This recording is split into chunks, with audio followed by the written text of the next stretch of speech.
Good evening, everyone. Thank you so much for joining us, despite our technological mishaps here.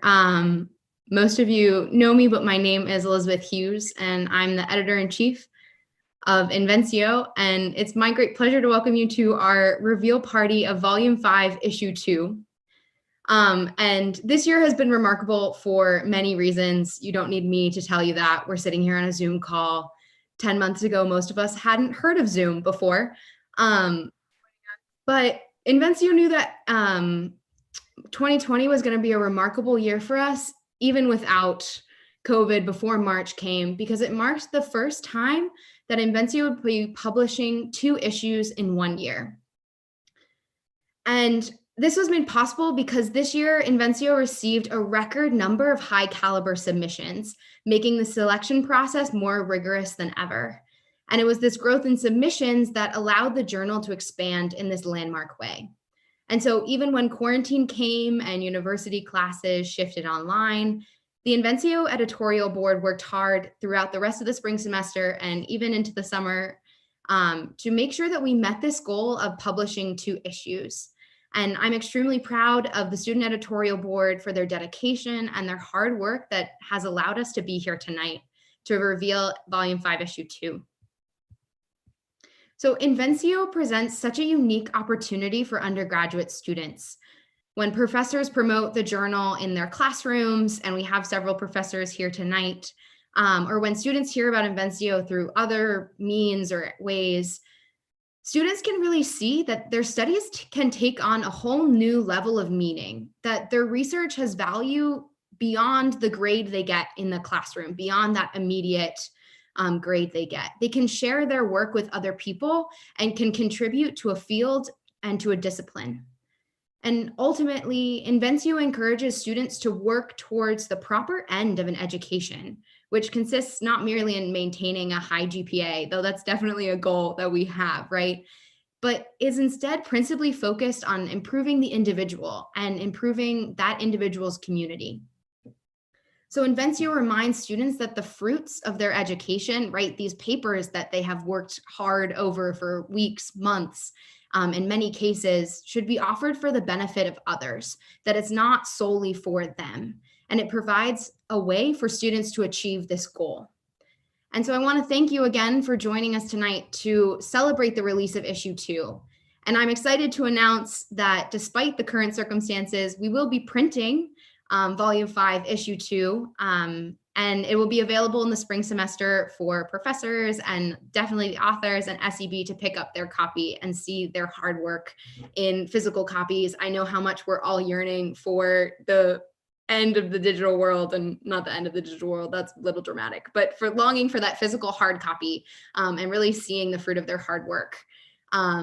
But even though won't be available until the spring semester, you can find the online edition of Volume 5, Issue 2 on the Inventio website currently, which our web team has been working diligently on the past month. But before we go on, I would be remiss not to thank all of the hard work that many people have put into this journal.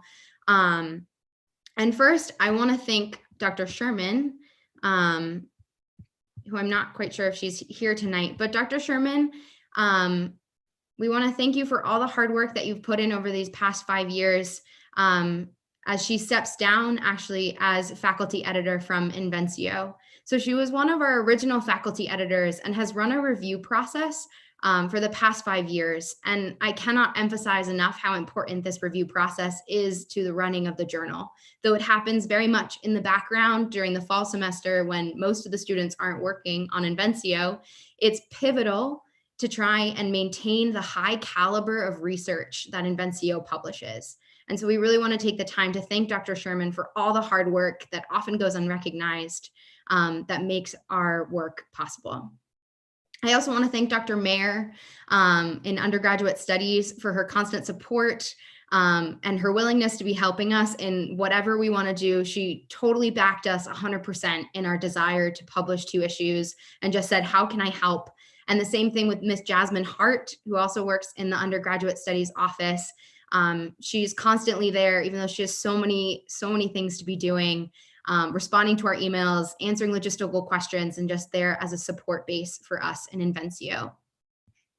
I also want to thank Dr. Paxton, who so wonderfully trains our student editorial board members in how to produce a journal, giving us her years of experience on how to copy edit all the way to proofreading that final journal. I know I have learned so much, and I think I can speak for the whole editorial board. I would also like to thank Dr. Lipscomb from CUA Press for his wise words of wisdom in running a professional journal, to helping us running our undergraduate journal. And Dr. Rulo from the Writing Center and the FYE English program for his support in citations, which I'm sure our head copy editor, Josie Miller, can attest is sometimes a nightmare. With his support in that, and also in his guidance and yeah. And then finally, well, last but secondly, I want to thank the faculty who review the essays.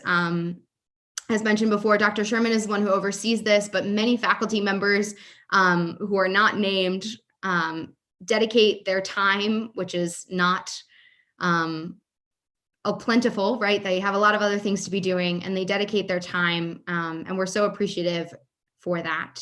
And finally, but certainly not least, I want to thank Dr. Kuma for all of her hard work and her dedication to Inventio. She constantly pushes us to set our sights high and really trying to achieve all of our dreams for this journal and see how we can improve it. And she's always there in the background to make these goals possible, as evident tonight with her behind the Inventio logo. That's very characteristic of her, but without her, none of this would be possible. And so with that, I would love to introduce some of the authors who I know are here tonight. I know some of them are joining us via live stream because they're busy at work, just making us proud that Inventio authors are very diligent workers and scholars. So first, I'll just go in order. Angelica Bryce wrote Requiem in Pace, Cultural Influences on Catholic Funerals in 20th Century America, under the supervision of Father Marco Bonini for his HSTR 102 class, Liturgy in the Christian Life. Dominic Cristofori de Alessandro wrote Liszt's Piano Sonata in B minor, an analysis of advancements in sonata form, and I believe he's here tonight with us, under the supervision of Dr. Andrew Weaver for Music 326, History of Music 2. Jocelyn Felicihan, who I talked with today, and she was very sad she couldn't make it today, wrote There's a Girl for Every Soldier, Gender Perspectives in World War I British Popular Song, under the supervision of Dr. Laura May Hall, for History 417, Seminars, Narratives of World War I. Ian L. Flanders wrote Will You Marry Me, under the supervision of Dr. Caroline Sherman, our very own, for History 327A, The Family in European History. Anna Stevens, who's also part of the student editorial board, who's our managing editor, so she's representing both the SEB and the authors, wrote Characterization and Courtly Love in Chaucer's Corylus and Cressida, under the supervision of Dr. Megan Merton for English 352, Chaucer and His Age 2, and it's Cressida and not Crusade, as I learned in Chaucer. And Alexandra Patterson, who wrote Two Sisters, Two Forms of Patriotism, an analysis of Christabel and Sylvia Pankhurst during the First World War, under the supervision of, again, of Dr. Laura May Hall in History 417, Seminar, Narratives of World War I. So I just want to congratulate you for all of your hard work that has gone into publishing in Volume 5, Issue 2. Like I said before, it was the most competitive submissions process, and your work represents among the best of the submissions that we received, of the many high caliber submissions that we got. So now I wanted to introduce Anna Stevens, who is here tonight, and she can tell us a little bit about what she's gotten out of being an author and publishing with Inventio. Yeah, thanks, Elizabeth. So as Elizabeth mentioned, my name is Anna. I'm a senior here at CUA. And if you would have told me as a freshman that I would have a paper published by the time I left undergrad, I probably would have laughed at you. But that's what Inventio can do. And I think one of the most exciting things about Inventio is having the chance to share the work and the papers that students have worked so hard to research and to write and to revise and to edit. And being able to do that beyond just the classroom. I think so often, as Elizabeth mentioned as well, like we write papers and then we submit them by the deadline and then we never look at them again, or they just get filed away and we forget they happen sometimes. But Inventio, for me as an author, has really helped me to go beyond that and to go back to that paper that I wrote for class, to revisit it, to revise, and to continue to make it better, but also to continue to share that with our university community, even as an undergrad, which has been super exciting. And I think another benefit of being an author in Inventio is being able to look at your writing from a different perspective that's a more professional side. So being able to go through that review process, have meaningful edits and comments from a board that's specifically trained to give those to you, in addition to yourself just going through and reading the paper again from that professional lens. And also as someone who's interested in possibly going into the publishing field after graduation, being able to see that not only from the student editorial board side, but also from the author side and what that's like has been just a wonderful experience. And so, yeah, it's been a great experience to be an author in Inventio, and it's really a wonderful culmination of work in a semester and research, and to just be able to share that with the CUA community. So if you're thinking about publishing a paper, definitely go for it because it's most certainly worth it.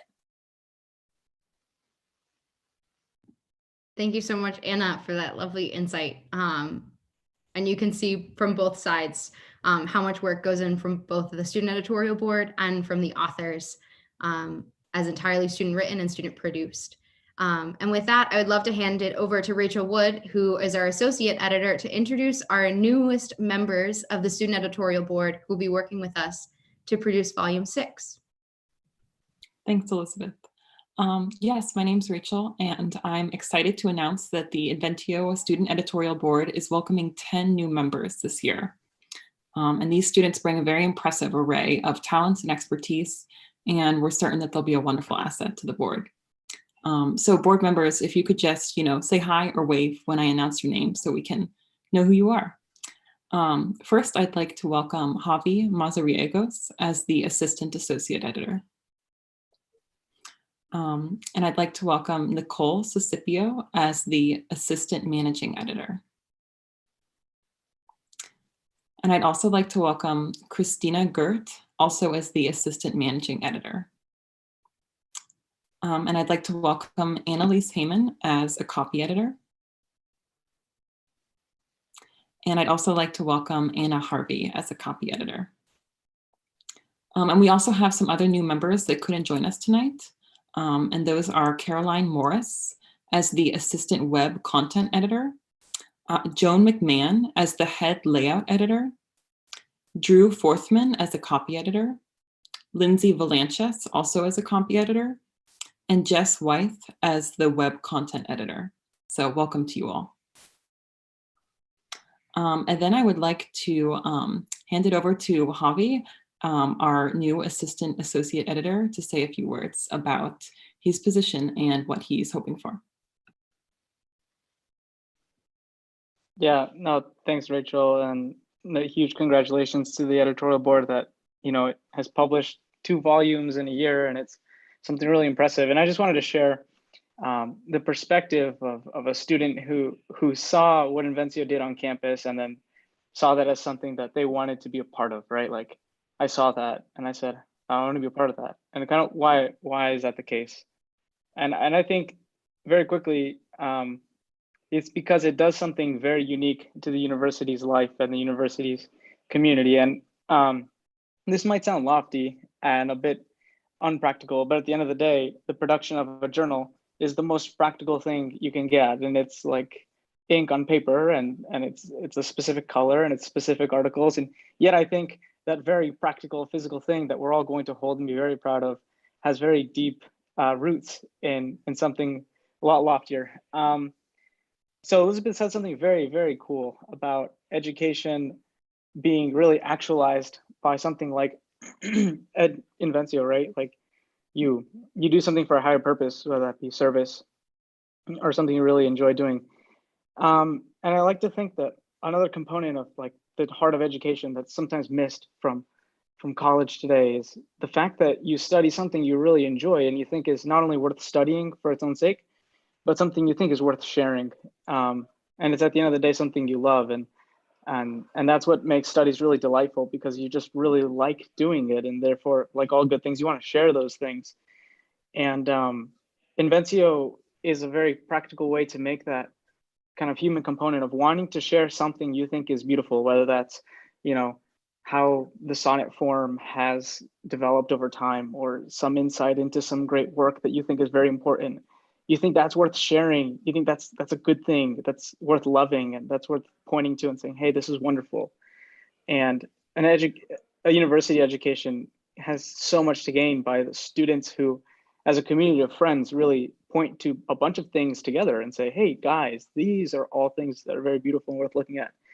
And at the end of the day, it ingrains that in the university's culture. And the last thing I want to say is that isn't education just that, the transmission of a culture? And really, I wanted to join an editorial board because what we're doing is simply just handing on the culture to those who come under us. So I'm a sophomore now, and before I know it, I'll be a senior as well, and handing it on to other students. And it's just the process of handing something you receive to someone else. That's what education is.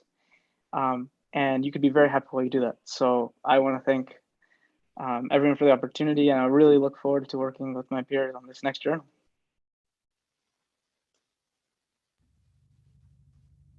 Thank you so much, Javi, for those awesome words. We're excited to have you too. And I can just say, from coming from someone who was in Javi's place 2 years ago and is now a senior as the editor-in-chief, it has been such an exciting journey taking over as editor-in-chief this past year, and really trying to grow the journal and its presence on Catholic University's campus through growing our website and putting the articles accessible not only in PDF, but on our website.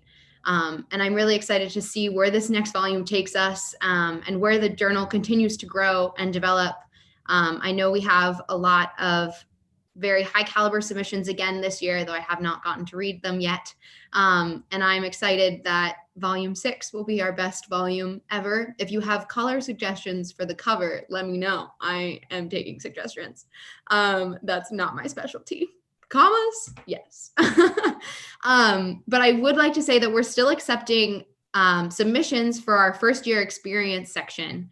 And these essays are eligible for the Phi Beta Kappa First Year Experience Essay Prize, which is awarded to the best paper written in the first year experience. And this represents another unique opportunity for undergraduates, for freshmen, in fact, to publish their work, to be awarded essay prizes for their work. So if you are freshmen, or if you know any freshmen, please encourage them to submit. That deadline for volume 6 submissions is December 31st. And then again, I would love for you guys to visit our website and see the latest issue of Inventio. If it's not live already, it will be live. And just really read the articles and see the hard work that has gone into them.